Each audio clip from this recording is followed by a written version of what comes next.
So many of you asked for it, and today you're going to get it. So recently I did a review of the SSL Big Six where I kind of concluded with this. My overall opinion, I'm sure you figured out right now that I'm not exactly thrilled with this. I think SSL, you have reached too far. You've tried to do too much. I applaud you for trying. I really do. You're a great company. I believe in you. But this is an attempt to satisfy a lot of needs in a very, very, very mediocre way. My final conclusion on this, do I recommend this unit? It's not only a no, it's a hell no.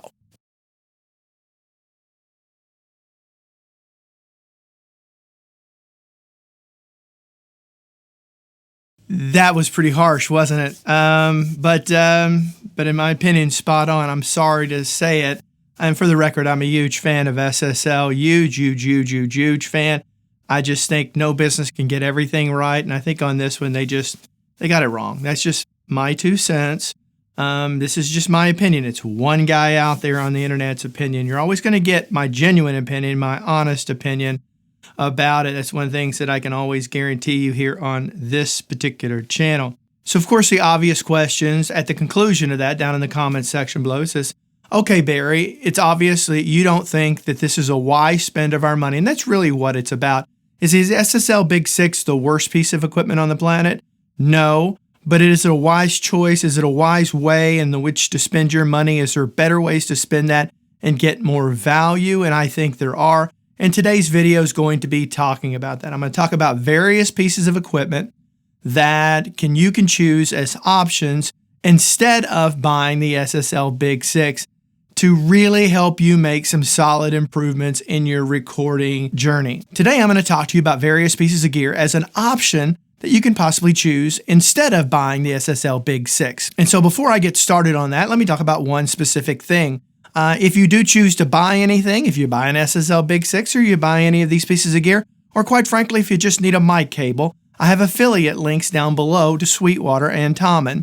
And so if you're going to buy from Sweetwater, I would encourage you to use the Sweetwater link. If you're going to buy from Tommen, I would encourage you to use that. Using an affiliate link is one of the great ways of adding revenue to your YouTube channel without having anybody have any input whatsoever on your thoughts, opinions, or anything like that, of which neither of those companies have ever tried that, and I don't believe they ever would. And so therefore I have that relationship. It's kind of a win-win. But if you need to buy from somewhere else, and buy from wherever you feel most comfortable, okay? But you'll find that link in every one of my videos. You don't have to come back to this one. You can go to any video. So I would encourage you to please utilize those links when purchasing gear. It really does help me out.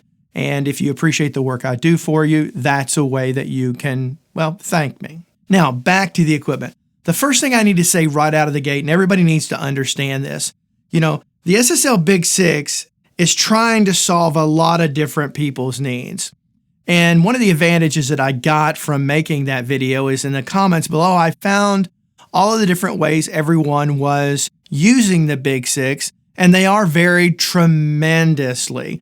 You've got some folks that see it as a great opportunity if they're using a lot of hardware synthesizers and keyboards and controllers and things like that. You can kind of run all that through that. And so that's a way to use the Big Six for that. And the Big Six can be very helpful and handy for that. But are there alternatives? Well, yes, there are. And I'll talk about those in just a second. Then those that were just at home recording no more than 1 or 2 inputs at any given time. And so they really kind of got more than they need.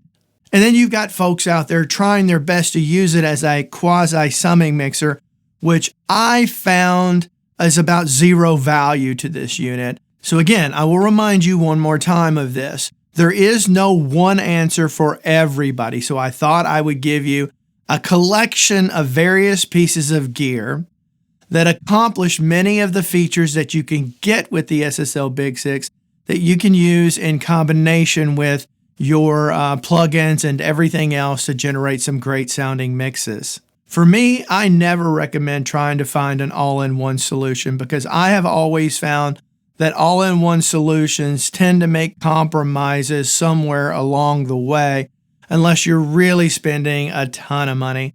And And so that's what I think was one of the biggest problems of the SSL Big Six is it's trying to do way too many different things, and it does them all in a very mediocre way. So that said, I thought I would fine tune certain options and give you options for, I thought I'd give you options for recording interfaces. Thought I'd give you options for microphone preamps, as well as some EQs and some compressors to be able to use in your studio that I think make more sense. I would rather piecemeal this thing together. As an example, later on, let's say, for example, you're starting with mic preamps in that quality range, which is basically your average entry-level mic preamp, which is what's on the SSL Big Six. Now, I'm not trying to compare that to lower-end budget ones.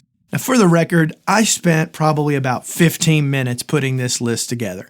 I could spend a lot of time giving you exhaustive options, but I feel like what I'm going to show you now gives you the overall vibe of what I'm saying.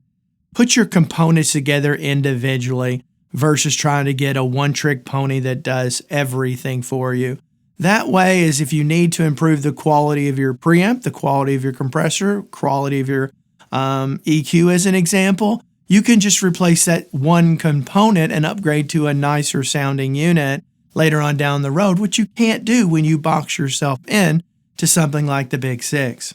If there's one thing I can promise you, the longer you do this, the more your needs and desires to do different things will grow. They will grow for most people, not everybody. A lot of people can be content with a lot of these things, but most of us can't. We're kind of gear junkies. We're always fascinated with gear. We're fascinated with what it can do for us.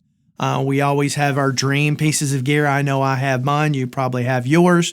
And so there's always going to be this quest for many, many folks out there to have these things. So again, that's another reason not to invest in a one-trick pony. Even if that one-trick pony did a great job, which I don't feel like the Big Six does, I think it does a good job, an average job. But you can get so much more, which is the purpose of all of that. So let's get to some of the gear and let's talk about those. So before we get to the gear, let's talk about what does the Big Six really offer you in terms of features to know what are we trying to fill, what gaps are we trying to fill with these different options as far as alternatives for it. So let's kind of go through those one by one. It's got 18 channels of I/O. You got 16 channels of recording I/O with no ADAT or any digital I/O of any kind. So a very limited recording interface. And so in the 4 recording channels, you've got a mic preamp, each channel has its own compressor, and each channel has its own EQ on those 4 channels. So in my opinion, the mic preamp was just mediocre. It wasn't terrible, it wasn't great, didn't leave me with any like, oh my gosh, that sounds great kind of feelings. So that was my 2 cents on that particular microphone preamp. The EQ, in my opinion, was basically unusable. I felt like this basically is, it's unusable. And then the compressor, no, I'm not doing that compressor. Yeah, I might lightly touch something on the way in just to tame it, but there's not enough control and there's not enough involved in it for me to do it. I'd rather have a standing dedicated compressor for that purpose. Next up, we've got 9 whopping faders on this unit, of which not one single one of them can be used to control your digital audio workstation, and they are not motorized or programmable in any way. They're just like on some old school generic recording mixer, and that's what you've got on this unit. You have 18 summing channels. It's hard to say that with a straight face because I don't think they really are quite honestly summing channels. And so I think you can do a lot better when it comes to that. And that's something you can probably pursue at a later date. But if you think this is really truly giving it to you in your traditional summing sense, well, it's not.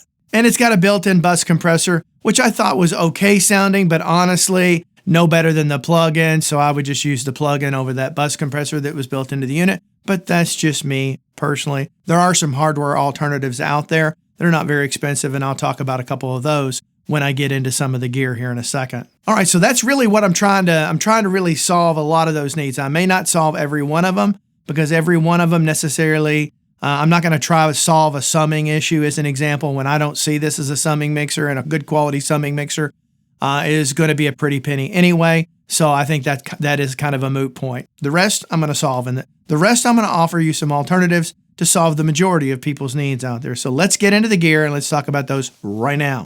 First up, let's talk about some recording interfaces, right? The Big Six is a recording interface, albeit an incredibly limited one, but I'm going to offer you some alternatives that can get you conversion that is definitely on par with that, plus give you a whole heck of a lot more features than you're going to get on the Big Six as it relates to just as a recording interface. So the first one up is going to solve problems for a couple of different folks. If you happen to have a lot of external hardware pieces, you get a lot of I/O with this unit and you can use it for that. And for those of you out there with a lot of keyboards and you need various I/O for that, maybe you've got 8 different keyboards that you want to be able to run in stereo, so you need 16 inputs to do that. I'm going to give you an option for that, and that's going to be the Arturia Audio AudioFuse 16 rig. Now, I happen to have done a review on this particular recording interface that you can check. I'll put a link to it down below. It is actually a very, very, very good interface at a killer price, and I believe that is like $12.99, somewhere in that range. And I think it's an incredibly great opportunity for those of you that happen to need that much I/O, but not everybody needs that much I/O. So let's maybe choose another option that's even lesser expensive that also gives you quite a bit of I/O. Let's talk about that one next. Next up, we've got the Focusrite Scarlett 18i 24th generation recording interface that offers a lot of bang for the buck for a reasonable price. The conversion on this particular one is definitely on par with the SSL, maybe even somewhat a little bit better, but it's definitely, it's in the ballpark. You're not going to lose by one versus the other. They're both going to give you some solid conversion. From memory on this thing, I believe it has 8 microphone preamps. It has 10 analog outputs, so you've got 2 dedicated for your monitors plus another 8. So you can incorporate a lot of analog gear as well as synthesizers into this one. It offers 2 sets of 8-at SPDIF on the back of it, which is absolutely killer. And so you've got a lot of options here with this particular unit and a lot of bang for the buck in this particular price range, which I believe is around less than $700 in the $650-ish, somewhere in their range. So those are 2 options that I just randomly pulled that can fulfill the recording interface side of your needs. I will do an honorable mention to the Avid M-Box, which I believe may be in the process of being discontinued right now because it's severely discounted. You can pick it up for $500. That is a very good recording interface, especially if you're in the Pro Tools world. I would ask you to consider that if you don't need as much I/O at any given time. All right, so let's get into some dedicated, upgraded microphone preamps that are going to sound better than what come in your recording interface. And I've got an option for you here that actually does a very good job. I've got one of these here in the studio, and I think it does a fantastic job considering its price. And that is a 4-channel WA12 microphone preamp by Warm Audio. This is a really great bang for the buck microphone preamp that's going to bring you some great character, some great tone, and I think it can serve your needs very, very well. If you need a total of 4 microphone preamps, this will solve that needs, and it fulfills the needs that you would have with the SSL Big Six. In the event you did need to track 4 mics at any one given time, this gives you the ability to do it. But keep in mind, you also have all the other I/O that you can use to track if you choose another recording interface. If you were to choose that Focusrite as an example, well, now you've got 8 mic preamps built into the recording interface with an additional 4 premium or upgraded microphone preamps, I should say, that you can add in addition to that and bring those in via inserts on the back of the unit. So you've got lots of options that you can use there. So lots of great creative ability to be able to do a lot of things. Next up, I've got an option for 2 different microphone preamps that come with built-in equalizers, and that is the Heritage Audio HA73, of which I have one here in the studio and absolutely love it. It's one of my go-to EQs for many different things. I also use that EQ as a hardware insert, so I can go on and apply the EQ on that channel strip and bring it back into my DAW, so I don't have to use it all on the way in. I can use it as hardware inserts, as I can with the WA73, which is also a dedicated single microphone preamp with a dedicated EQ. Now, there are different bands of EQs. So as an example, I like to use the HA73 EQ on kick and the WA73 on snare. It's just those particular EQ curves and the frequency slots that are chosen into it. Now, both of these units are emulations of Neve microphone preamps and Neve EQs. So you're kind of getting that flavor, which is where with the 412, you're getting more of the API style tone in your microphone preamp. So other great killer options that also give you very usable EQs that can be used on the way in if you choose to do that. or you can use the EQ of both these channel strips as hardware inserts like I indicated. Now, I do have videos on each one of these separately, and I do have a video comparing them. And so if you want to check those out, I encourage you to check those videos out as well. Two highly effective microphone preamps and EQ for this price range. It really is a killer value, and you can't go wrong with either one of these units. And then lastly, we're going to talk about some compressor options. I've got a WA76 here, of which I've got one of those here in the studio. It does a fantastic job. Happens to be on sale right now. So that's another compressor that you can add to your recording channel. They can also be used as hardware inserts.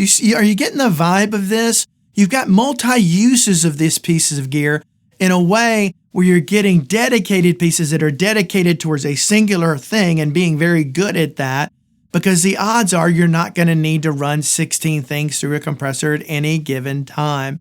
And let's just say 4 things through a compressor like you could on the Big Six and have it there. You can easily just go back and add that compressor after in post, or just put an EQ on those channels, or put a compressor on those channels. Very low latency compressor plugins out there that aren't going to add any latency on your recording on the way in. At least that's been my experience. So you've got the WA76. You've also got the KT76. Behringer has one, although I wouldn't recommend that. You've got Lindell, who came out with one that has really great reviews on it so far, from everything I understand. So lots of good options for compressors in this particular price range, which I believe is around the $500 price range. And that's going to get you a really, really good compressor. And lastly, if you want to go with a hardware bus compressor, there's lots of options here. Here I've got the Warm Audio version. Stam Audio makes a killer version of this, as does Audioscape and some others. So they're all in this particular price range, in the $600-ish range, and all do a great job, whether you need them in 500 series or whether you need them in the 19-inch rack mount. There are lots of options out there for you for bus compressors that can do a killer job. You can start out with that, and then later on down the road with any of these pieces of gear, just like anything else, you want to add a compressor, then you just add another WA76 down the road. Now you've got 2. Now you can use them in stereo if you need to. Lots and lots and lots and lots of options with these. And you get individual components that are much higher quality than any individual component within the Big Six. So that's why I say you can spend your money, in my opinion, more wisely. Now, is this going to solve everyone's needs? No. Just like I said in the very beginning of this, there are so many varied needs that people have out there that it's almost impossible to pick solutions that's a one-trick pony for everybody. But you're at least understanding the way my mindset is, the way my thought process is when trying to evaluate these things. Too many times people take that emotional plunge off the bridge into the cool, refreshing water to realize that they misjudged how far down that was. And all of a sudden they hit that water and they go splat and realize, well, I guess it's all over now. And so you don't want to do that. You don't want to invest a bunch of money and then realize, what have I done? I think one of the things that I do before I ever buy a piece of gear, especially if it's something that's been out a while, is I look for it and see what it's selling for in the used market and see how much it's lost its value over any period of time.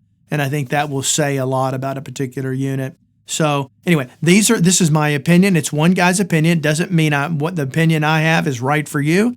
These are just ones that I feel that I wanted to share. At the very least, you can consider them as alternatives when evaluating whether you're going to buy one or not, and then choose the one that you think is going to suit your needs. If you think the Big Six is exactly what you need, then by all means go buy it. I was underwhelmed with it personally, but then again, I'm coming at it with years and years, decades of experience. You may not have that level of experience. So, some things when you don't have that experience, great is great to you in that moment, and then all of a sudden you learn what there's better great and better great and better. The grass is greener on the other side, all that nonsense.